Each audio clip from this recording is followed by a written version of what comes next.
They lived in the spotlight, adored by millions, but in the end, fame couldn't save them. From whispers on deathbeds to final breaths captured in history, the last words of the world's biggest celebrities reveal more than just pain. They uncover truth, legacy, regret, and mystery. This isn't just a tribute, it's a journey through their final moments. You'll hear haunting goodbyes, shocking last confessions, and poetic exits that feel like scenes from a film. Every word they spoke echoes with power. Every silence tells a story. This video is not for the faint-hearted, because some of these final quotes will leave you shaken. Whether you're watching from London, New York, Sydney, or Paris, these stories are universal. Their accents may differ, but their messages hit home. Stay with us for the next 15 minutes, and experience the last chapter of the greatest stars who ever lived. Some of them smiled, some begged, some whispered secrets no one expected, and by the end, you might just see fame in a whole new light.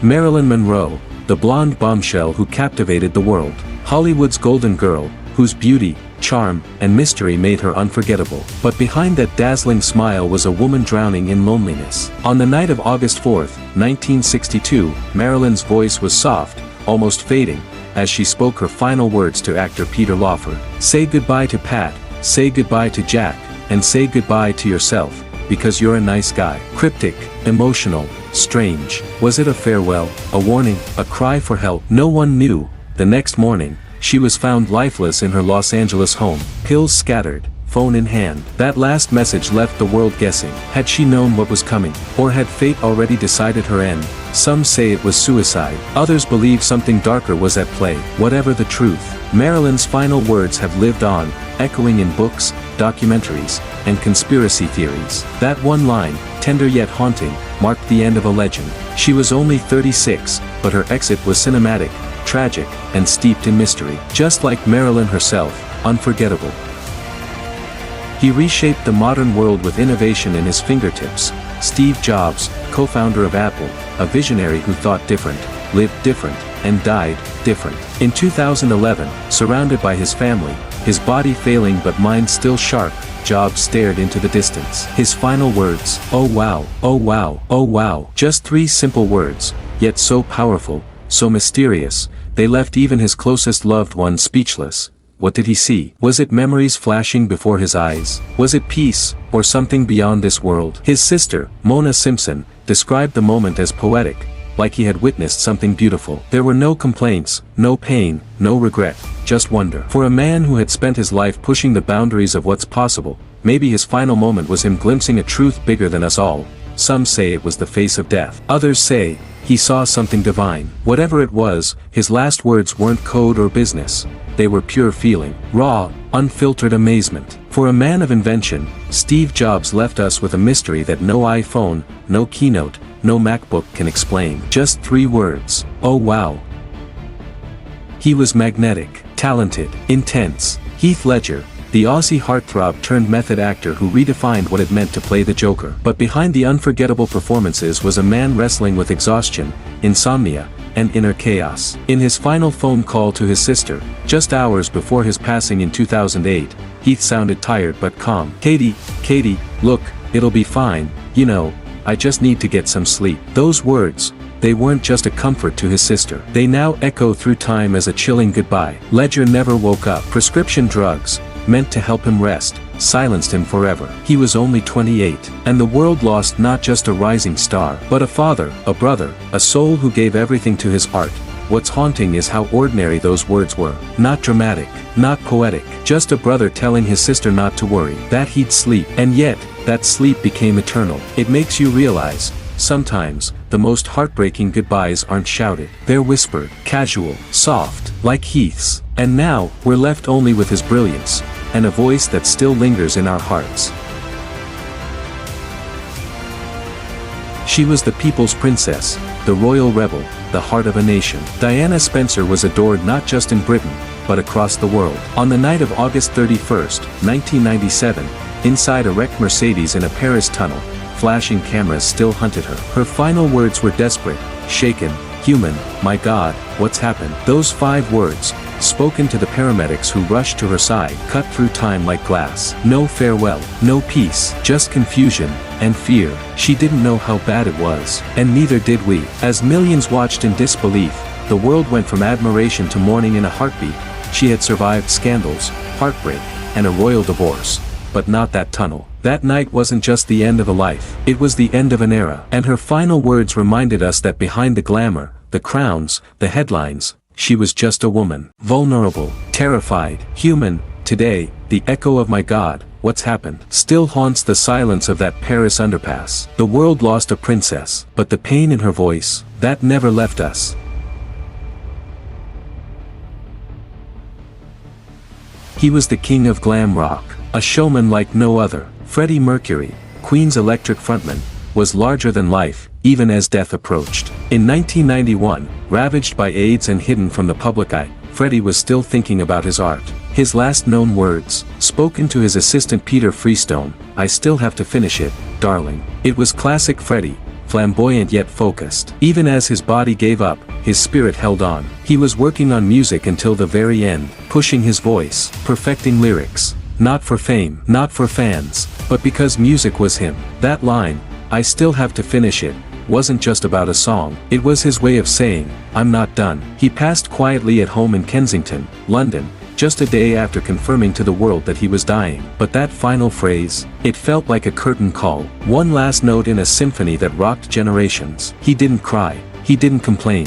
He wanted to finish what he started. And in many ways, he did. Legends never really leave. They just fade into music. The king of rock and roll, the rebel in rhinestones. Elvis Presley was adored, worshipped, imitated, but never duplicated. By 1977, the man who once shook the world was a shadow of himself, bloated, tired, and haunted by addiction. On the night of August 16th, in his Graceland mansion, he turned to his fiancée Ginger Alden and casually said, "I'm going to the bathroom to read."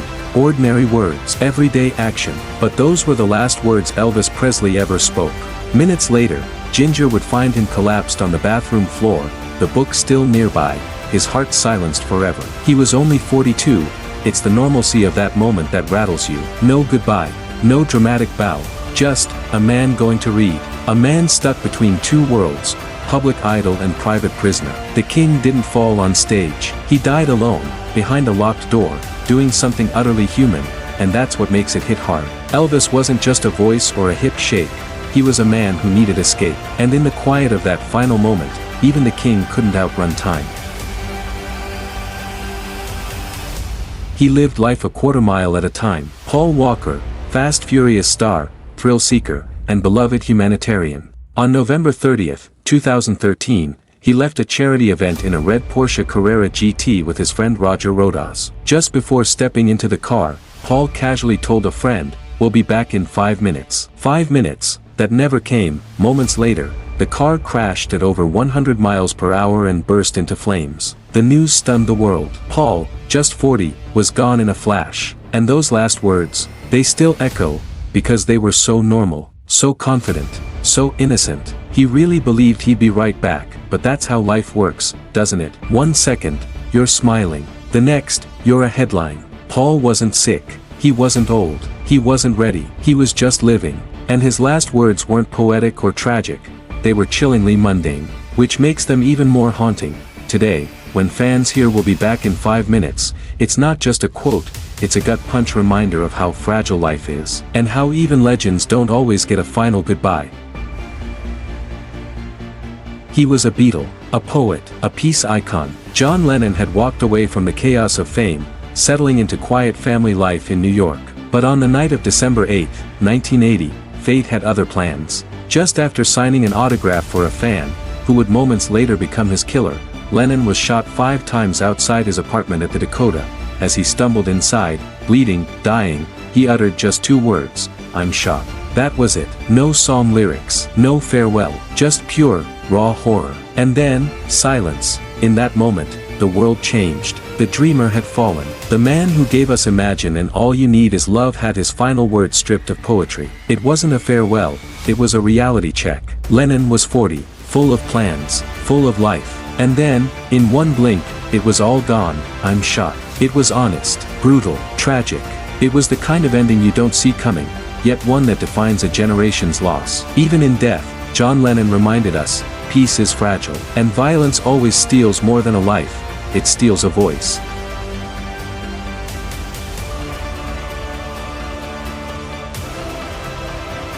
The martial arts legend, the man who broke barriers with fists and philosophy, Bruce Lee. Known for his fierce intensity and relentless discipline, he was also a man who believed deeply in joy and balance. On July 20, 1973, just before collapsing from a fatal reaction to a painkiller, Bruce's last words were gentle, almost playful, "Don't forget to smile." Simple, yet profound, those words weren't a cliché, they were a reminder. A message from a man who knew life was a fight, but also a gift. Even as death crept closer, Bruce urged those around him to find happiness, to keep smiling, to carry on with lightness. He was just 32 when he passed, but his words linger like a mantra. Don't forget to smile is more than a phrase, it's a legacy. From Hong Kong to Hollywood, from martial artists to everyday people, Bruce Lee's final message still inspires courage and peace. In a world of struggle, his last words remind us, fight hard, yes, but never lose your smile.